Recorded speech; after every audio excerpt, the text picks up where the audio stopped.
질 수도 없고 져서도 안 되는 선거에서 진다면 야권의 미래는 없습니다. 후보 단일화는 시장 선거 승패를 좌우하는 열쇠일 뿐만 아니라 단일화를 통한 선거 승리라야 선거 후 야권 연합을 통한 정권 교체라는 국민적 염원도 이룰 수 있기 때문입니다. 단일화 실무 협상이 시작되면 야당의 지도부와 후보들은 어떻게 하면 야권 후보가 본선에서 이길 것인가에만 집중할 수 있습니다. 실무 협상에 모든 것을 맡겨두고 더 많은, 더 좋은 정책을 내놓고 더 많이 민생 현장을 다니며 국민이 아픈 곳은 어딘지, 시민이 힘든 점은 무엇인지 하나하나 찾아내 해결하는 책임 있는 모습을 보여줄 수 있습니다.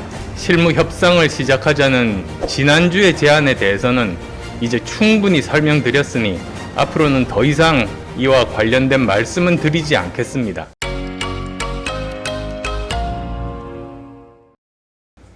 지난해 12월 서울시장 출마를 말씀드리고 나서 예전보다 언론 인터뷰나 방송 출연이 늘었습니다.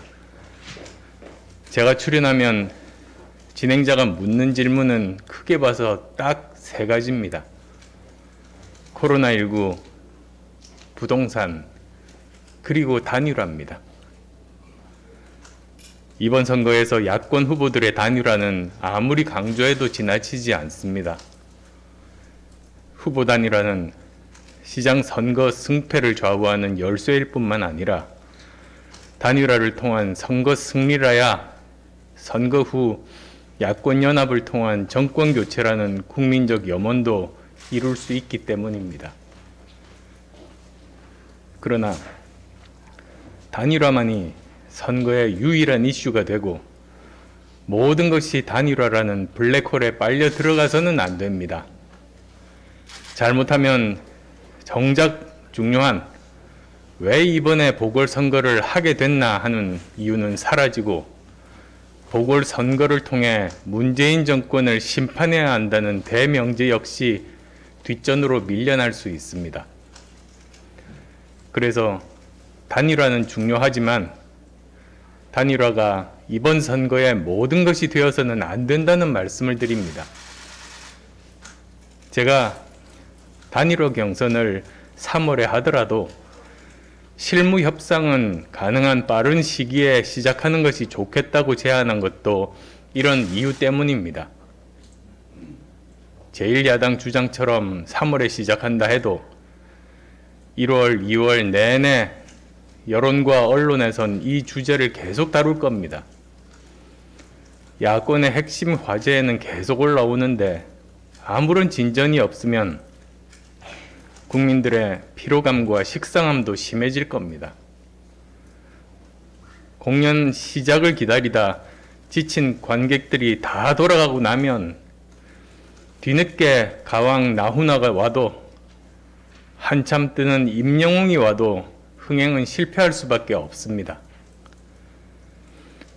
각자 후보 선출을 위한 경선 일정을 추진하고 공약과 비전 경쟁을 하는 동안 따로 실무 협상을 하는 투 트랙 방식으로 진행한다면 우선 단일화 불발을 우려하는 야권 지지층을 안심시킬 수 있습니다. 또한 오히려 야권 후보들의 공약과 비전에 국민의 관심을 집중시킬 수 있을 겁니다. 그리고 단일화 방식에 대한 합의를 맞춰 놓으면 양당의 후보가 선출되는 대로 즉시 단일화 과정에 돌입할 수 있으니 일석삼조 아니겠습니까? 경선 진행에는 아무런 지장도 없는데 1, 2월을 그냥 보내며 굳이 3월에 부랴부랴 시간에 쫓기듯이 단일화 협상을 할 이유는 없다고 봅니다. 이것이 어찌 저를 위한 것이겠습니까? 어떤 일이 있어도 문재인 정권의 정권 연장을 가능하게 하는 일은 결코 없게 하겠다는 단일화를 위한 제 진정성에 오해가 없으시기를 바랍니다. 다시 말씀드리지만 단일화 실무 협상이 시작되면 야당의 지도부와 후보들은 어떻게 하면 야권 후보가 본선에서 이길 것인가에만 집중할 수 있습니다. 실무 협상에 모든 것을 맡겨두고 더 많은, 더 좋은 정책을 내놓고 더 많이 민생 현장을 다니며 국민이 아픈 곳은 어딘지, 시민이 힘든 점은 무엇인지 하나하나 찾아내 해결하는 책임 있는 모습을 보여줄 수 있습니다. 여당이 관권과 금권으로 민심을 왜곡하려 하겠지만 우리가 정책과 비전과 문제 해결 능력으로 승부한다면 이번 선거 반드시 이길 수 있습니다. 씨름에서 삿바 싸움에 집중한 선수는 설사 우승하더라도 천하장사로 제대로 인정받지 못합니다. 관중들은 그 선수가 이겼냐가 아니라 삿바 싸움 하느라 경기를 재미없게 만들었다는 것만 기억하기 때문입니다. 만약 단일화가 국민들께 지루한 삿바 싸움으로 비춰진다면 단일화는 약이 아니라 독이 될 수도 있습니다. 그래서 매사에 신중하고 조심해야 합니다. 질 수도 없고 져서도 안 되는 선거에서 진다면 야권의 미래는 없습니다. 실무 협상을 시작하자는 지난주의 제안에 대해서는 이제 충분히 설명드렸으니 앞으로는 더 이상 이와 관련된 말씀은 드리지 않겠습니다. 이번 선거에서 야권이 반드시 이길 수 있도록 야권의 책임 있는 분들의 현명한 판단 기대하겠습니다.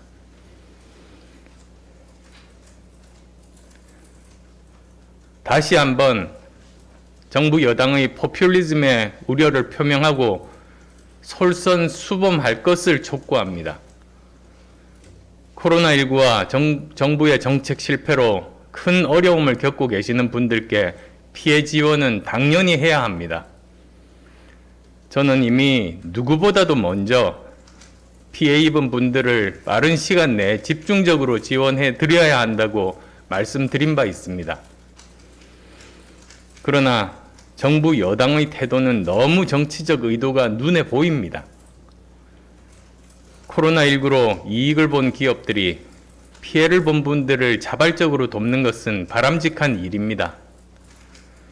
하지만 그 방식이 자발성을 가장한 사실상의 강제 출연이라면 이야기가 다릅니다. 군사정권이 기업의 팔을 강제로 비틀어 정치 자금으로 썼다면 이번 정부는 기업의 팔을 교묘히 비틀어 자신들의 선거에 도움되는 사업에 돈을 내라고 강요한다는 의심을 지울 수 없습니다. 다시 한번 말씀드리지만 영업금지 또는 영업 제한을 받는 소상공인 자영업자에 대한 손실 보상은 당연히 필요합니다. 그러나 이 사안은 IMF 외환 위기 때의 금모으기 운동처럼 사회적 연대, 통합과 공존 차원에서 공론화를 거쳐 이루어져야 큰 힘을 가지고 사회를 통합하고 위기를 함께 극복할 수 있습니다. 그러한 분위기를 만드는 것이 바로 정부 여당의 역할입니다. 그런데 당장 선거를 앞두고 일방적으로 밀어붙이고 야당은 찬성과 반대 중 하나만 선택하라는 쪽으로 몰고 가려 한다면 그것은 자신들의 사익 추구를 위한 정략이고 누가 봐도 선거용입니다. 그렇기 때문에 제가 지난 월요일에 제안한 대로 국회에 정당, 정부, 기업, 시민사회, 피해계층 대표들이 참여하는 공론화 기구를 먼저 설치할 것을 촉구합니다. 이번 2월 임시국회에서 합의된다면 여기서 연대와 협력의 공동체 정신이 살아 숨쉬게 하고 국민들이 자발적으로 협력할 수 있는 방법을 최우선적으로 찾아 나갈 수 있을 겁니다. 그리고 이 정권의 정책 폭망으로 서민들은 피멍이 들었지만 부동산 폭등으로 엄청난 불로소득을 얻은 이 정권의 실력자들과 관계자들이 너무나 많습니다. 청와대 전 현직 실장들과 수석, 장 차관, 부동산 악법을 통과시키는 데 앞장선 여당 국회의원, 낙하산 기관장들께서는 부동산 불로소득의 사회 환원을 앞장서서 실천하는 의미에서 상생연대기금에 가장 먼저 출연해 주실 것을 기대합니다. 세상에서 제일 쉬운 일이 말로만 상생연대를 외치고 남의 돈으로 생색 내는 일입니다. 자기 돈은 단 한 푼도 안 들이고 재배는 계속 불려가면서 다른 사람에게는 상생을 강요한 것은 분명 잘못된 일입니다. 여기에 대한 문재인 대통령님, 정세균 총리님, 이낙연 대표님 이하 정부 여당의 진솔한 생각을 듣고 싶습니다.